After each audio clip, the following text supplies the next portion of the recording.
Hello guys, good morning. मैं संतोष कुमार आप लोग को जेएमएस ऑनलाइन ऑफलाइन एजुकेशन में स्वागत है। और सबसे पहले आज आप लोग को ट्रेन किया जाएगा, बताया जा रहा है, बता रहे हैं हम कि जो चैप्टर है 10 क्लास का एक हमारा पर्यावरण, उसका एक्सप्लेनेशन कैसे होगा और उसको हम लोग कैसे समझेंगे और कैसे स्टूडेंट को हम लोग ट्रीट करेंगे। तो सबसे पहले है टॉपिक हमारा पर्यावरण, जिसके बारे में हम सब जानते हैं, आप लोग भी जानते हैं। तो सिंपल है, इसको डिफाइन करिए, चीज़ों को रिलेट करना है सर।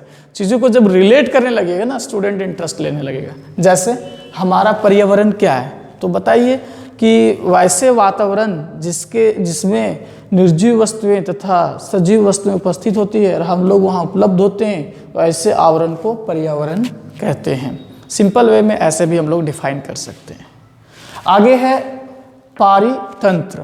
तो पारितंत्र क्या होता है? तो सिंपल है यार, तंत्र का मतलब होता है सिस्टम, और पारितंत्र मतलब जो पर्यावरण में जिस तरह से लोग रहते हैं, जिस सिस्टम से रहते हैं, उसी को हम लोग समझते हैं पारितंत्र, और पारितंत्र उसे कहते हैं। ऐसे डिफाइन कर दीजिए। अब और डिटेल करना है तो करिए। उसका संगठक कुछ होते हैं, पारितंत्र के संगठक क्या क्या होते हैं। तो पहला है जैव संगठक। क्या होता है जैव संगठक, इसके बारे में डिस्कस करिए। फिर अजैव संगठक, फिर अपघटन क्या होता है। तो यहाँ हम लोग समझाएंगे सबसे पहले जैव घटक। तो जैव घटक मतलब जो निर्जीव वस्तुएं हमारे पर्यावरण में उपस्थित होती है ना, उसे हम लोग कहते हैं जैव घटक। और जो सजीव वस्तुएं होती है उसको हम लोग कहते हैं जैव घटक, और जो निर्जीव वस्तुएं होती है उसको हम लोग कहते हैं अजैव घटक। और जो सूक्ष्म जीव, जैसे हो गया कवक हो गया, जीवाणु हो गया, उसको हम लोग कहते हैं सूक्ष्म जीव। और सूक्ष्म जीव क्या करता है, वो अपघटन करता है। जैसे सिंपल फलों का जो कचरा होता है, फलों के छिलकों का कचरा हो गया, कागज का टुकड़ा हो गया, वगैरह वगैरह को जो पृथ्वी से मिला देता है, जो सूक्ष्मजीव उससे रिएक्शन करता है, अननोन क्रिया करता है, और उसको पृथ्वी से क्या कर देता है, मिला देता है। उस घटना को हम लोग कहते हैं अपघटन। समझ में आया? अब आगे हम लोग यहाँ देखेंगे, ये समझे आप लोग जैव घटक। जैव मतलब क्या हो गया, जो हमारे पर्यावरण में जीव है, पेड़ पौधे हैं, मनुष्य है, गाय है, भैंस है, वगैरह वगैरह जैव घटक कहलाता है। अजैव क्या हो गया, जो हमारे पर्यावरण में कुआं हो गया, और क्या हो गया, घर हो गया, ईंट हो गया, चेयर हो गया हमारे यहाँ रखा हुआ, ये सब कहलाता है। ठीक है। अपघटन तो अभी हम समझाएं, तो ये सारे मिलकर के कहलाता है परितंत्र के संगठक कहलाता है। ठीक है। तो पारितंत्र मतलब समझ में आ गया आप लोग को। अब आगे हम लोग समझेंगे उत्पादक किसको कहते हैं, और उसके बाद समझेंगे उपभोक्ता किसे कहते हैं। तो ये बहुत अच्छे ढंग से आप लोग समझिए, उत्पादक किसको कहते हैं पता है? थोड़ा कंफ्यूजन नहीं होइएगा, थोड़ा समझना है। लगेगा कि ये क्या है, उत्पादक और उपभोक्ता, इकोनॉमिक्स, लेकिन नहीं, यहाँ साइंस की दृष्टिकोण से इसको देखना है। ठीक है। तो वे सारे जीव या जीवधारी जो भोजन जो है प्रकाश संश्लेषण के सिस्टम, प्रकाश संश्लेषण के विधि के द्वारा बनाता है, उसको हम लोग कहते हैं उत्पादक। मतलब क्या हो गया, पेड़ पौधे हो गए, पेड़ पौधे इत्यादि जो है स्वयं खाना बनाते हैं प्रकाश संश्लेषण के सिस्टम पे, तो उसको हम लोग क्या कहते हैं, उत्पादक कहते हैं। किसको? उत्पादक। तो उत्पादक सिंपल किसे कहते हैं, तो वे सारे जीव जो प्रकाश संश्लेषण की उपस्थिति से या प्रकाश संश्लेषण की मदद से अपने भोजन को तैयार स्वयं करता है, उसे हम लोग कहते हैं उत्पादक। क्लियर है? अब उसके बाद आता है उपभोक्ता। उपभोक्ता किसको कहते हैं? तो सिंपल है कि वे सारे जीवधारी जो अपने भोजन के लिए उत्पादक पर निर्भर करता है, उसे हम लोग कहते हैं उपभोक्ता। समझे? तो ये लैंग्वेज में बताएं, अब प्रैक्टिकल समझाते हैं तो समझ में आएगा। हम बोले थे कुछ देर पहले कि अगर आप लोग को बेहतर टीचर बनना है, बहुत अच्छे ढंग से टीच करना है, तो हर एक चीज को आपको प्रैक्टिकली रिलेट करना होगा। जैसे उत्पादक, जैसे अभी देख लीजिए गेहूं का खेत, धान का खेत, तो वो जो धान वगैरह है वो क्या कहलाएगा, उत्पादकता कहलाएगा, क्योंकि अपना भोजन अपने बनाता है। अब उस पर कौन निर्भर करता है, देख लीजिए प्रैक्टिकली, मनुष्य करता है, और कौन करता है, कोई भी जीवधारी करता है। जैसे हो गया बकरी वगैरह हो गया, गाय हो गया, घास पे निर्भर करता है। तो उत्पादक कौन हो गया? घास हो गया। अब बकरी वो खा रहा है, कौन खा रहा है? घास को खा रहा है, गाय खा रहा है। चावल को कौन खा रहा है? हम लोग खा रहे हैं। तो जो हम लोग हो गए वो क्या हो गए हैं? उपभोक्ता हो गए। क्लियर हो गया? अब आगे हमारे पास आता है अपमार्जक। तो ध्यान से समझना, अपमार्जक क्या है? जो कहने का मतलब जो हमारे पर्यावरण में पाए जाते हैं। पहले ये वर्ड समझिए, अपमार्जक है क्या? अपमार्जक कहते किसको हैं? तो जो हमारे पर्यावरण में छोटे छोटे जीव हैं, कवक सूक्ष्म जीव है, उसको हम लोग कहते हैं अपमार्जक। अपमार्जक वर्ड समझ गए? अब अपमार्जक करता क्या है? That's a question. तो ये क्या करता है कि हमारे पर्यावरण में पता है बहुत सारे मृतक शरीर भी होते हैं, गड़े सले फल होते हैं। तो उसको क्या करता है? उसके साथ वो अननोन क्रिया करके तो अकार्बनिक पदार्थ मतलब जो जटिल होता है और उसको सरल पदार्थ में बदल करके पुनः पृथ्वी में मिला देता है, पुनः उसको पृथ्वी में मिला देता है और मिट्टी बना देता है। सर क्या ये जान सकते हैं कि अननोन क्रियाएं क्या? अननोन क्रियाएं क्या है? जो क्रियाएं सूक्ष्मजीव करते हैं मृतक शरीरों से, ये सब जितने मतलब जितने क्रियाएं हम लोग करते हैं ना, एक दूसरे से जो रिलेट होता है वो सारे अननोन क्रियाएं कहलाती है। ठीक है? अब आगे हम यहाँ देखेंगे कि आहार श्रृंखला क्या है। बड़ा मस्त टॉपिक है ये, यहाँ से आएगा समझ में आप लोग को। आहार श्रृंखला अगर आप लोग को समझ में आया होगा उत्पादक, अगर समझ में आया होगा उपभोक्ता, तो ये समझ में आएगा आप लोग को आहार श्रृंखला। यहाँ श्रृंखला कहने से क्या पता चल रहा है? श्रृंखला मतलब सीढ़ी, पता समझ में आ रहा है? सीढ़ी। अब यहाँ समझना है कि आहार किसको कहते हैं। तो आहार जो आहार का श्रृंखला मतलब भोजन का श्रृंखला को हम लोग कहते हैं आहार श्रृंखला। तो कैसे प्रैक्टिकली हम लोग समझेंगे, ये हमारे लिए इंपॉर्टेंट रखता है। तो कैसे समझेंगे? सिंपल देखिए, घास, अगर घास कहा जाए तो घास पे निर्भर कौन करता है?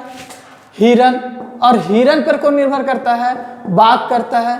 तो ये जो लिखे हम, इसी को हम लोग कहते हैं क्या? आहार श्रृंखला। तो ये घास जो देख रहे हैं, घास कहाँ से, घास क्या कहलाएगा? ये कहलाएगा उत्पादक कहलाएगा। ये क्या कहलाएगा? उपभोक्ता कहलाएगा। कहलाएगा नहीं कहलाएगा? समझिए, ये भी क्या कहलाएगा? उपभोक्ता कहलाएगा। लेकिन आप लोग को ये पता है कि घास ये कहाँ से बना? चलिए, घास कहाँ से, कैसे ये इसको ऊर्जा मिलता है, ये टॉपिक हम लोग आगे डिस्कस करेंगे, है ना? आहार श्रृंखला फिर से आप फोकस करिए, सारे टीचर्स डिस्टर्ब नहीं, focus on the board and come to the point. क्या आहार श्रृंखला को, आहार जो हम लोग प्राप्त करते हैं मतलब भोजन जिस ग्रुप श्रृंखला से, ग्रुप होता है ग्रुप, जैसे घास एक ग्रुप हो गया, तो उससे जो प्राप्त करता है, घास के ग्रुप से अपना भोजन कौन प्राप्त करता है? हिरन का ग्रुप, तो पूरा हिरन जात उससे प्राप्त करता है। अब हिरन के जात को कौन खाता है? पूरा बाघ का ग्रुप। नहीं समझे तो आप लोग अपनी दुनिया से समझते हैं, समझिए। जैसे घास को कौन खाता है? बकरा खाता है। बकरा कौन खाता है? हम लोग खाते हैं। अरे खाते हैं ना। तो ये प्रैक्टिकल हुआ ना, डिपेंड। तो इस तरह से भी समझते हैं। तो ये जो चेन हुआ, चेन मतलब श्रृंखला, एक उस पर डिपेंड है, उस पर डिपेंड है, तो इसी को कहते हैं, इसी चेन को कहते हैं हम लोग श्रृंखला। मतलब क्या होता है? सीढ़ी। तो उसी को हम लोग कहते हैं आहार श्रृंखला। समझे?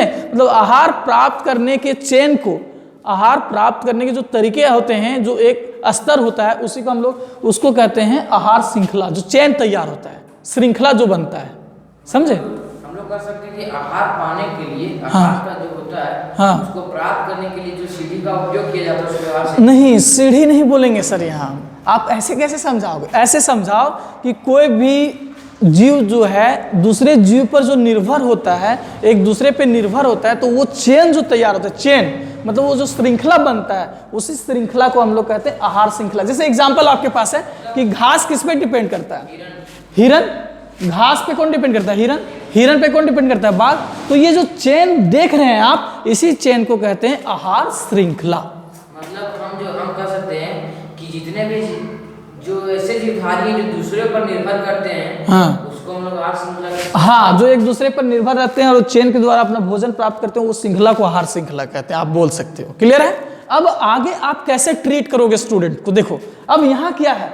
आहार जाल। ये बड़ा लॉजिक है। अब बहुत सारे टीचर्स को ये समझाने में प्रॉब्लम्स हो जाते हैं कि आहार जाल क्या है। तो अभी आप लोग को समझ में आ गया कि आहार श्रृंखला ये है। अब उसके बाद आप लोग बुक अगर हमारे पास अवेलेबल है तो हम हेल्प लेंगे और दिखाएंगे आप लोगों को क्या है। कि देखिए, अभी आप प्रैक्टिकली देखिएगा कि यहाँ पे एक घास है, घास को कौन खा रहा है? हिरन। हिरन को कौन खा रहा है? बाघ खा रहा है, और यहाँ देखिए, यहाँ सिंपली दिख रहा है कि ये कवक है, इसको कौन खा रहा है, मतलब मेढक एक श्रृंखला है। ये जो दिख रहे हैं आप फिगर देख लीजिए, ये कहलाता है आहार श्रृंखला। अब यहाँ समझना है आहार जाल क्या होता है। आहार जाल क्या होता है, तो ये देखिए आप लोग ध्यान से, ये कहलाएगा आहार जाल। फिगर देखिए, ये आप लोग अच्छे से देख लीजिए, देख लिए। अब आहार जाल के बारे में डिस्कस करेंगे, कहाँ से होता है। अब बताइए, थोड़ा सा दिमाग लगाइए आप लोग, आप ही लोग से हम डिफिनेशन को यहाँ तैयार करेंगे कि अगर घास है, हिरन नहीं है, तो हिरन नहीं है तो ये बाघ तो खाली नहीं रहेगा, भूखे नहीं ना रहेगा जी। कोई ये हुआ, एक स्टेज हुआ, एक क्या हुआ, ये आहार श्रृंखला का रास्ता। तो ये घास मतलब जंगल से आएगा, तो ये एक बना, एक स्टेज बना। एक कहाँ, मछली, मतलब तालाब से भी बन सकता है। तालाब को कौन खाता है, मछली। मछली को कौन खाता है, ऊपर आ जाओ तो क्या बतख वगैरह खाता है ना जी, बगुला वगैरह खाता है। तो एक वो भी श्रृंखला बना। तो नहीं मिलेगा, ऑप्शंस नहीं मिलेगा, तो ये बाघ जो है, जो मिलेगा चूहा को खा लेगा, चाहे उधर कुछ खाएगा। ये नहीं मिलेगा तो ऑप्शंस तो खाएगा। तो वही जो ऑप्शन से भागते हैं इधर उधर ना, उसी को हम लोग कहते हैं आहार जाल। कुछ समझ में आया आहार जाल? नहीं समझ में आया, समझिए। जैसे सिंपल आप लोग ज्यादा समझते हैं अपने प्रैक्टिकल से, तो समझो यार, घास को कौन खाता है, बकरा खाता है। बकरा को कौन खाता है, हम लोग खाते हैं। अब बकरा नहीं मिलता है तो ऑप्शन में हम लोग खाते कि नहीं खाते हैं, मुर्गा खाते हो और तरह खाते हो। तो वो ऑप्शन में भागता है, जो सामने वाला रहता है उसको खा जाता है। समझ गए? तो इस तरह जाल मतलब सिंपल समझना, आहार श्रृंखला के चेन को टूटना और जैसे तैसे अपना आहार को प्राप्त करना, उस प्रक्रिया को कहते हैं हम लोग क्या, आहार जाल। किस चीज को डिफाइन, क्रमबद्ध तरीके से किसको, आहार जाल किसे कहते हैं? तो सिंपल बोलेंगे कि जब किसी भी जीवधारी को उसके चेन के अकॉर्डिंग, चेन के अनुसार उसका भोजन का ना प्राप्त होना, श्रृंखला के अनुसार उसका भोजन का ना प्राप्त होना, और उसके लिए वो एक दूसरे श्रृंखला के रूल्स को तोड़ करके कहीं से भी अपना भोजन को प्राप्त करता है, वैसे श्रृंखला को हम लोग कहते हैं आहार जाल। That's all. हाँ, अब आगे हम लोग बढ़ेंगे और आगे जाएंगे। अब देखिए यहाँ ऊर्जा, हम अभी चर्चा की थे कि ऊर्जा के बारे में हम डिस्कस करेंगे कि ऊर्जा कैसे क्या प्राप्त करते हैं हम लोग। तो देखिए उत्पादक जो होता है, और यहाँ क्या होता है, ये प्राथमिक स्तर कहलाता है, ये द्वितीय कहलाता है, ये तृतीय कहलाता है। ये क्या है समझिएगा। उसके बाद आता है हमारे पास पोषी स्तर। क्या लिखा हुआ है, पोषी स्तर। पोषी स्तर समझिएगा कितना इजी है, पहले समझ लीजिए। पोषी स्तर समझिएगा तो ये ऊर्जा वाला प्रोसेस समझ में आ जाएगा।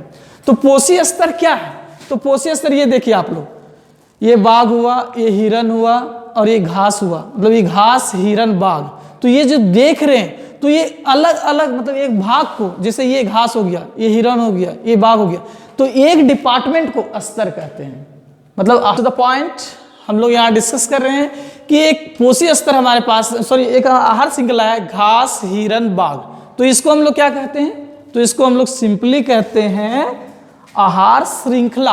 अब इसके विभिन्न स्तर, मतलब देखो, एक ये हुआ, घास हुआ, हिरन हुआ, बाघ हुआ, तो ये एक स्तर हुआ। मतलब हिरन जात हुआ, या घास पूरा जात हुआ, बाघ पूरा जात हुआ। तो एक जो स्तर है उसी को हम लोग कहते हैं पोषी स्तर। मतलब सिंपली कैसे डिफाइन करेंगे पोषी स्तर किसे कहते हैं, तो आहार श्रृंखला के अलग अलग स्तर को पोषी स्तर कहा जाता है। That's all. वैसे आप डिफाइन कर सकते हैं पोषी स्तर को। अब आप देखिए ऊर्जा कैसे कैसे प्राप्त होता है, कहां कहां से प्राप्त होता है। हाँ, तो सबसे अधिक आप लोग को बता देते हैं एक चीज कि ऊर्जा का जो मुख्य स्रोत है वो सूर्य है। सूर्य सबसे पहले उत्पादक सूर्य, मतलब कि कोई भी जो पेड़ पौधे जमीन में उगते हैं तो पहले सूर्य की प्रकाश उस पर पड़ता है, वहां से वो एनर्जी लेता है, तब वो तैयार होता है। से सूर्य की किरणें पड़ती है गेहूं की खेत पे, तो उसको वहां से ऊर्जा मिला। उसके बाद ऊर्जा वहां मिल करके फिर क्या आता है, प्राथमिक पोषी स्तर। इसमें क्या कहते हैं, इसमें आता है, फिर इसमें आता है, फिर इसमें आता है। फिर यहाँ एक कॉमन चीज हम आप लोग को बता देते हैं कि जो रूपांतरण होता है, सबसे ज्यादा ऊर्जा यहाँ होता है फर्स्ट में, उत्पादक में। उसके बाद प्राथमिक, द्वितीय, तृतीय, ये स्तर है। प्राथमिक स्तर पोषी स्तर, द्वितीय पोषी स्तर, तृतीय पोषी स्तर में जाता है। तो ये क्या होता है, शाकाहारी होता है, ये भी शाकाहारी होता है, ये कम मांसाहारी, ये पूरा मांसाहारी, क्योंकि एक दूसरे पे डिपेंड होता है। और जो ऊर्जा रूपांतरण होता है वो 10% करके होता है। मतलब 10% करके मतलब क्या होता है कि यहाँ अगर मान लो कि सिंपली कि उत्पादक के पास है यहाँ ज़्यादा चर्चा नहीं करना चाहेंगे क्योंकि यहाँ से एग्जाम में नहीं पूछता है, लेकिन ध्यान रखना कि यहाँ कैसे होता है। मान लो यहाँ 1 लाख ऊर्जा उत्पन्न करता है, तो इसका 10% इसके पास, फिर इसका 10% इसके पास, फिर इसका 10%, और जो आता है वो हरास हो जाता है, उष्मा के साथ वो खत्म हो जाता है। मतलब अगर उत्पादकता के पास 1 लाख जूल अगर ऊर्जा मिला तो वो यहाँ कितना जाता है, इसका 10%, 10% मतलब 10,000 जूल, और फिर इसके पास कितना जाता है, इसका 10% कितना हो गया, तो इसका 1,000 जूल, और यहाँ लास्ट में कितना जाता है, 100 ऊर्जा जाता है, 100 जूल जाता है। तो इस तरह से ऊर्जा क्या होता है, सबसे ज्यादा उत्पादकतम होता है और फिर धीरे धीरे वो कम हो जाता है स्तर। ठीक है, अब आगे हम समझेंगे। ये देखिए यहाँ पे प्रैक्टिकली हम लिखे हुए हैं, उत्पादकता, शाकाहारी, मांसाहारी, फिर शीर्ष मांसाहारी। मतलब ये उत्पादकता जैसे सिंपल, हाँ, जो सूर्य के प्रकाश से ऊर्जा ग्रहण करता है, और फिर इसी तरह। तो सबसे ज्यादा जनसंख्या किसका है, अगर देखा जाए जनसंख्या के मामले में, तो सबसे ज्यादा जनसंख्या होता है उत्पादकता का, उसके बाद उसका जनसंख्या फिर कम होता है शाकाहारी का, फिर उसके बाद मांसाहारी, सबसे कम कौन होता है, शीर्ष मांसाहारी। आप प्रैक्टिकली सोच के देख लीजिए, सबसे ज्यादा इसका होता है, सबसे कम इसका होता है। पेड़ पौधों की संख्या सबसे ज्यादा है, उसके अकॉर्डिंग फिर जनसंख्या कम होते जाता है। That's all. अब आगे हम लोग देखेंगे इसके बाद क्या है। अब देखिए यहाँ पे सूर्य का प्रकाश में लिखे, सूर्य के प्रकाश से ये आया, ये आया, ये आया, ये आया, तो सबसे ज्यादा ऊर्जा इसके पास है, फिर इसमें, फिर इसमें, फिर इसमें, फिर इसमें। तो इस तरह से ये चलता है कहानी। ठीक है, अब आगे क्या है प्रोसीजर। हाँ, आगे प्रोसीजर क्या है, ओजोन के बारे में और कचरा प्रबंधन के बारे में। तो ये दोनों टॉपिक है, ओजोन और कचरा, इसके बारे में हम लोग डिस्कस करेंगे नेक्स्ट वीडियो में, और नेक्स्ट सिस्टम में आप लोग को हम समझाएंगे। और क्या करना है, एक बार आप रिवाइज कर लो, और फिर इसके अकॉर्डिंग अगर आप टीच करते हो तो I think that you can better. देखो यार, पढ़ाना बड़ी बात नहीं है, लेकिन एक ढंग से पढ़ाना, एक ऐसा पढ़ाना कि स्टूडेंट्स का दिमाग में सीधे जाए, तब जाके आप एक बेहतर टीचर और बेस्ट टीचर बन सकते हो, है ना। तो thank you all of you. अब हम लोग आगे चर्चा करेंगे।